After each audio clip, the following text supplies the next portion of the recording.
Good morning, everybody. Happy Monday. Have an amazing show for everybody today. What do we have, Crystal? Indeed we do. A lot to get to. So the ceasefire in Gaza was back off. Now it may be back on. We're going to take you through the TikTok of exactly what happened and where we are now as best as we can figure it out. We're also going to be joined by... So just curious, everybody, if you're new here, just leave a quick comment saying new and tap that subscribe button. Make sure to subscribe to Breaking Points as well. Look at Crystal Ball's face. Look how intense she is. Here we go. Jasper Nathaniel. You guys may remember him. We've had him on the show a number of times. He's a journalist and activist. He's been covering the attacks on Palestinians in the West Bank. He himself was lured into a trap by the IDF, chased by murderous settlers, and then the U.S. Embassy said, even if you need our help, we're not going to help you. So he is going to join us to break down. Dude, that's pretty scary that the U.S. Embassy won't help a U.S. citizen. Do you agree with that? Exactly what happened, how it connects to broader context of what's going on with Palestinians and to Palestinians. In addition, we've got more news in terms of Venezuela, more boats blown up, more international fallout, more indications that we are rapidly speeding towards a potential regime change war. John Bolton indicted, George Santos sentence commuted. A lot going on there. Yeah, did you guys hear about John Bolton getting indicted, man? It's no joke. And let's see if we can hit our 1 like goal. Just the 1 like goal. New revealing Epstein docs that Sagar is going to break down for us. And Shrikat Chakrabarti, who is the former AOC chief of staff and is now challenging Nancy Pelosi in her congressional seat, is also going to join us to break down his race and how he sees the future of the country and the future of the Democratic Party. Yeah. So a lot of interesting stuff. He's a smart guy. I've always enjoyed reading some of his takes, and I'm interested to hear some of what he has to say about that race. Thank you to everybody who's been supporting the show, BreakingPoints.com. We do want to give you an example of why we need your support. Let's go ahead and put Crystal's screenshot up here on the screen so you guys can all see. Crystal has been posting on TikTok, and you can see that multiple of her posts about Israel are now, quote, ineligible for recommendation. So everybody go follow Crystal. By the way, follow me as well. I have joined TikTok. I've given in.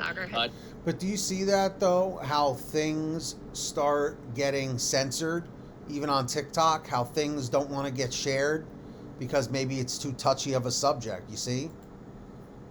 I only have 350 followers. Though, Just keep this up for a second, though. It's kind of interesting. The Miriam Edelson one was literally the only Israel one that they allowed me to keep up.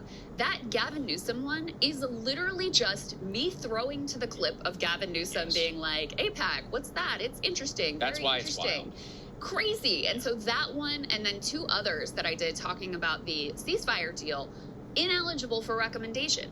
So you can see the new Zionist takeover of TikTok has taken hold, and it is just a reminder of how vulnerable we are.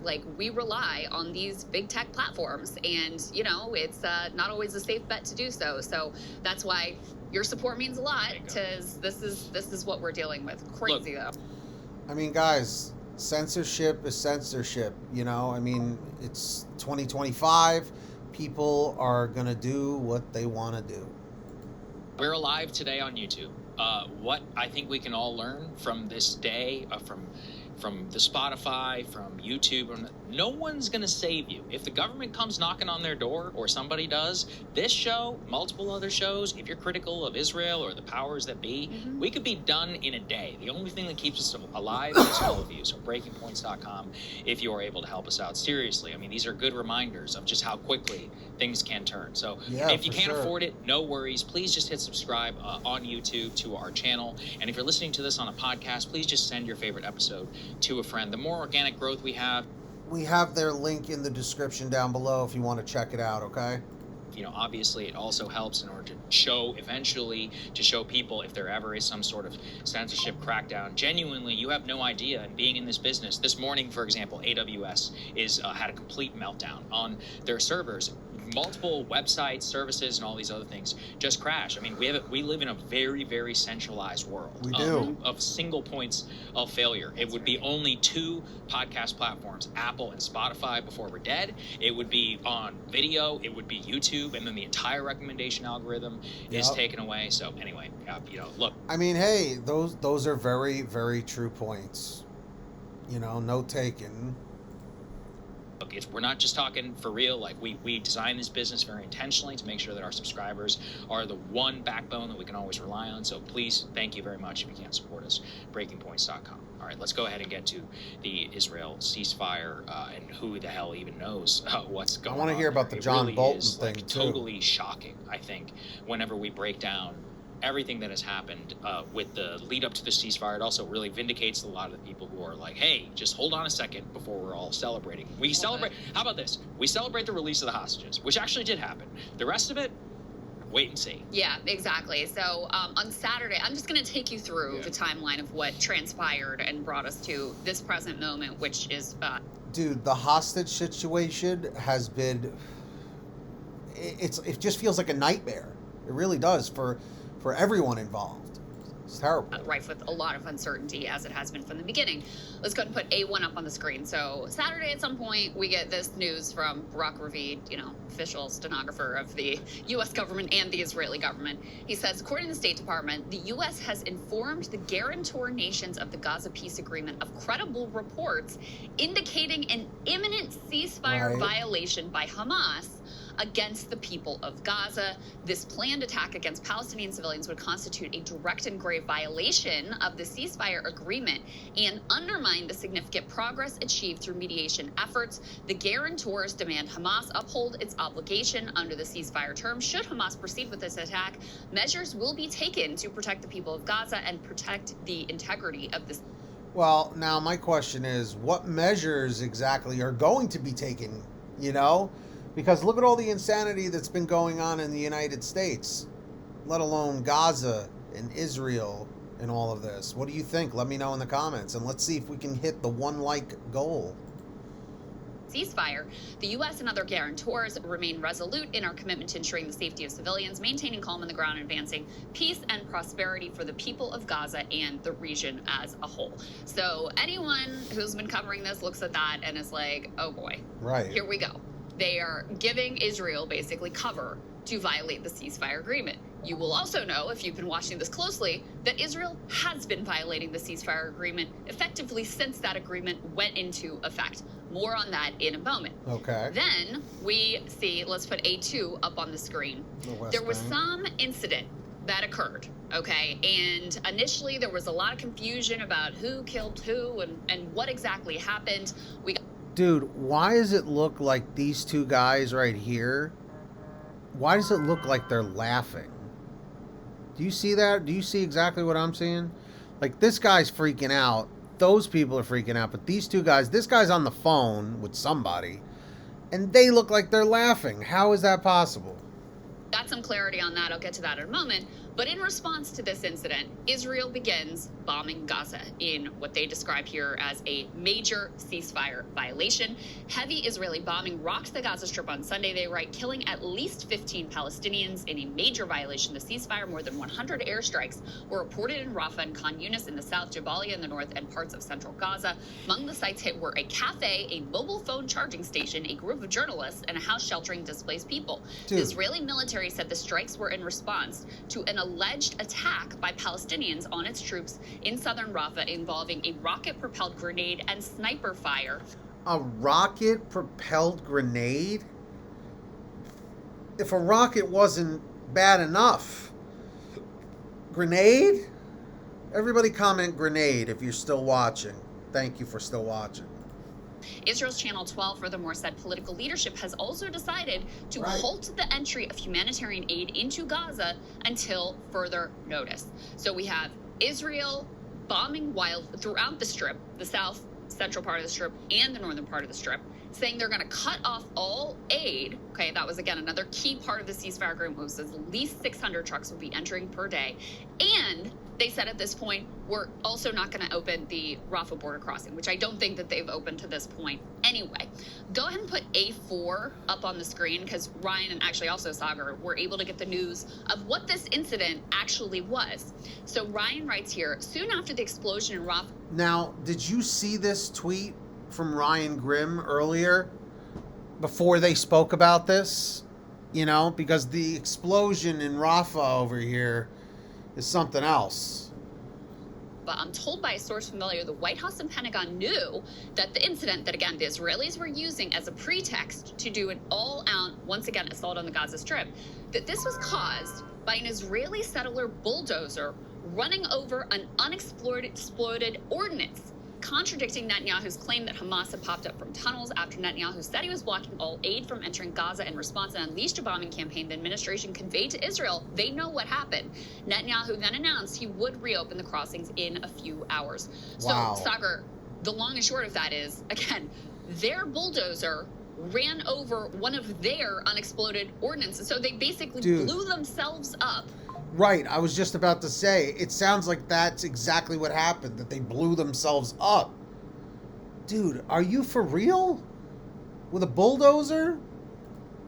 Claimed it was Hamas and used that as a pretext to cut off all aid, collective punishment, wildly illegal, obviously, and brutal and cruel and contrary to the ceasefire agreement, and go back to all-out assault on the Gaza Strip. Now, the administration deserves credit here, because they apparently came and said, no, we understand what happened. This was not Hamas.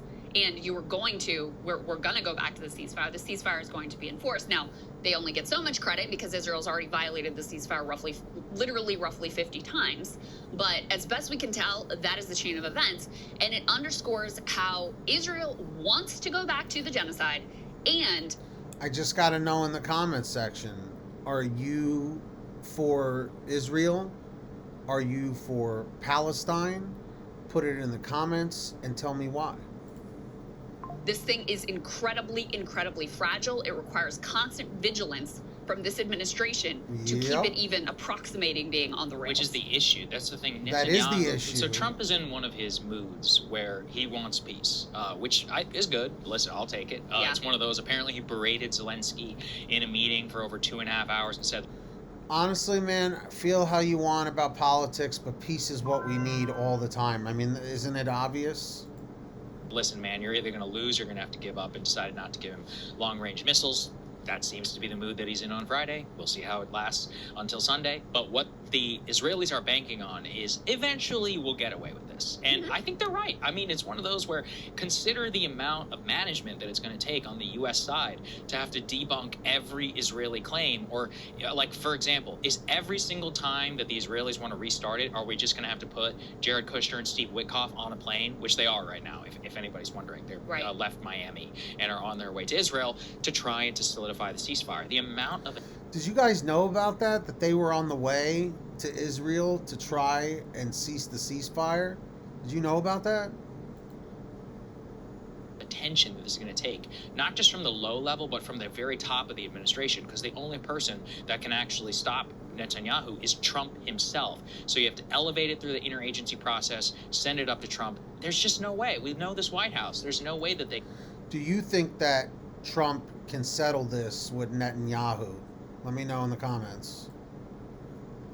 Can stick to this for days and months and years on end, and this is the eventual end game. Meanwhile, I mean, should we all sit with this? They straight up lied as usual about this bulldozer. But here's the issue: is this time I'm not exactly sure how the U.S. had like perfect intelligence, and they were immediately telling reporters like Reined, Kurt Mills, and others, they're like, this is bullshit. It didn't happen.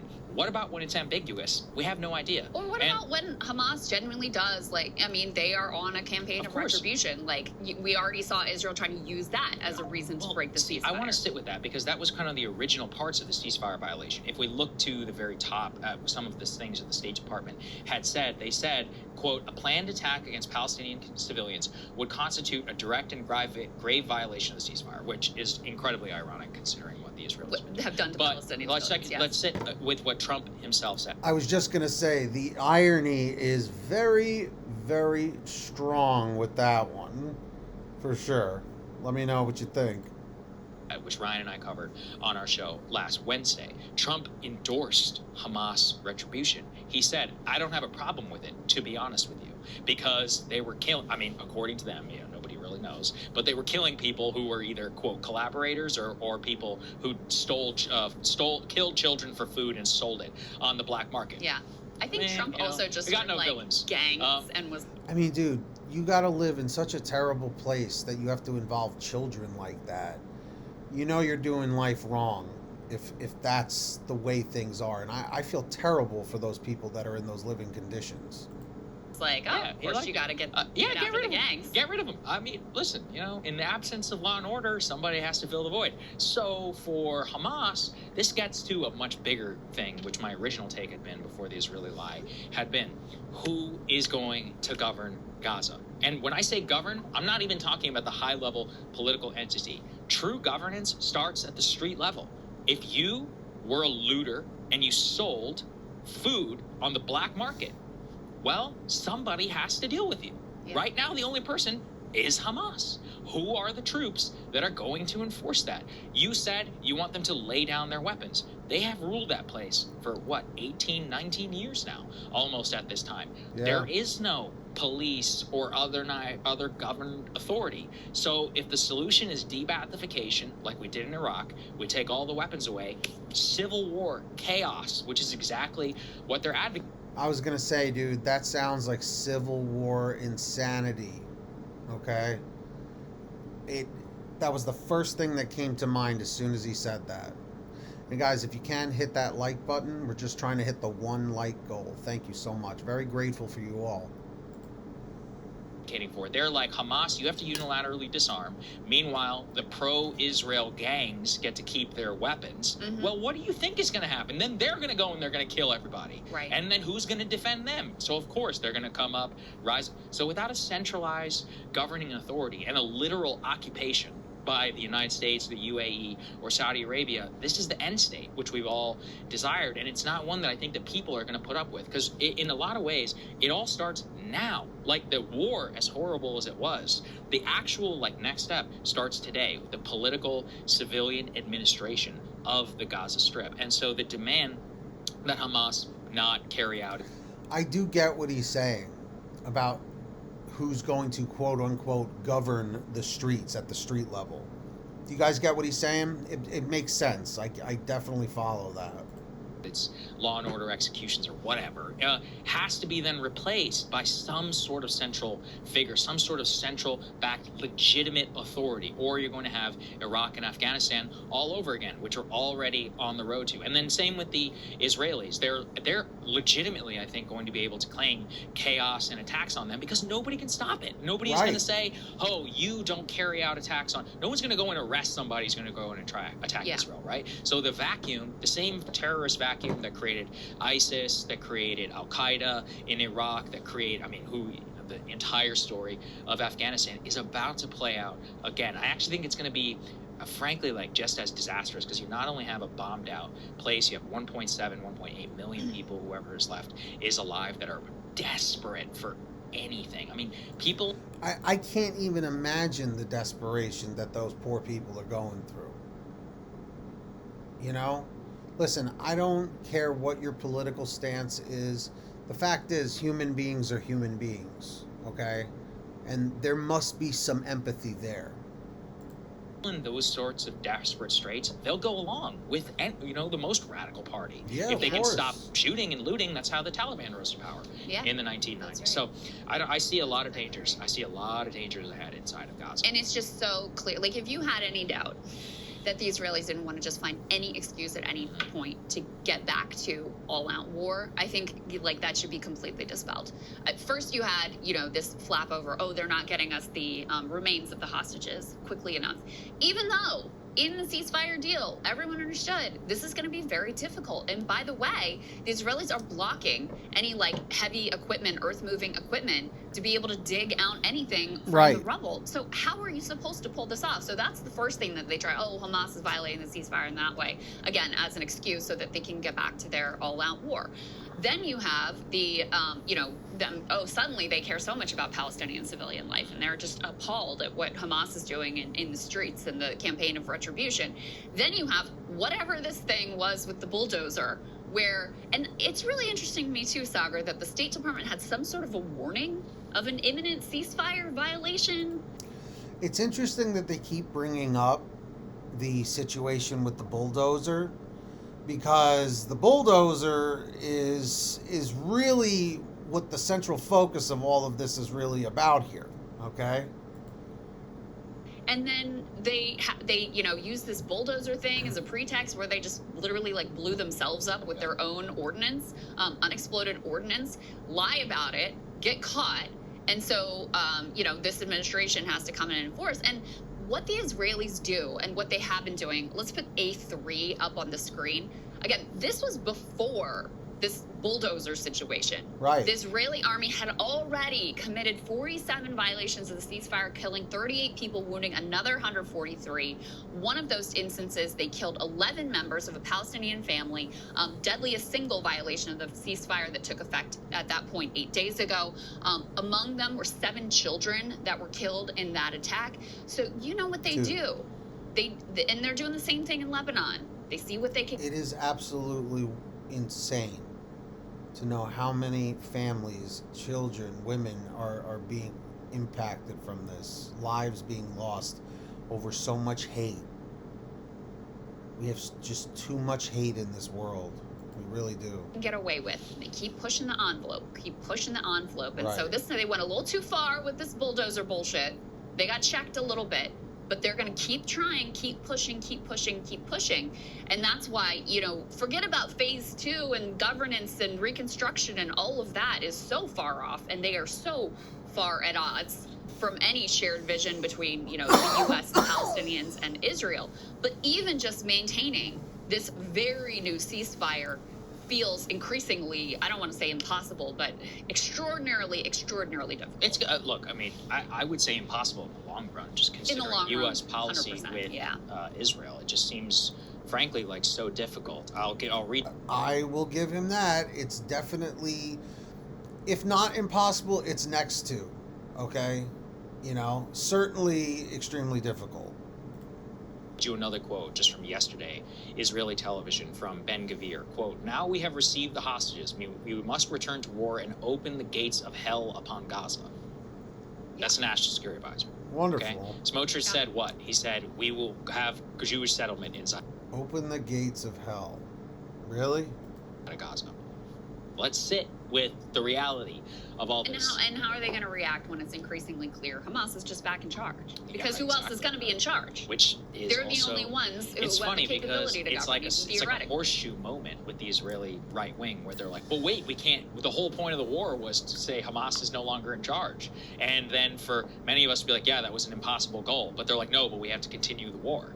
And so the fact that Hamas still has at least some political administration capability, will, democratic support to enforce something on the ground shows you already that the war itself was a failure. Again, it's impossible without occupation. We've tried this a million times throughout history. The Israelis have no interest in actual civilian administration of Gaza. They'd rather just them all leave. And so in the absence, then now what? The UAE, Saudi Arabia, the U.S. would have to step up. I'm not for that at all. I don't think we should occupy Israel's mess inside of Gaza. So what's going to happen? Just hectoring tweets from the State Department and threats of death from the Israelis, and just a constant mowing the lawn effect. Now, with Trump, himself, he's got these grand... You see how he said the mowing the lawn effect? That really speaks volumes, okay? It's just one of those, analogies. Is it an analogy or a metaphor? Do you get what I mean?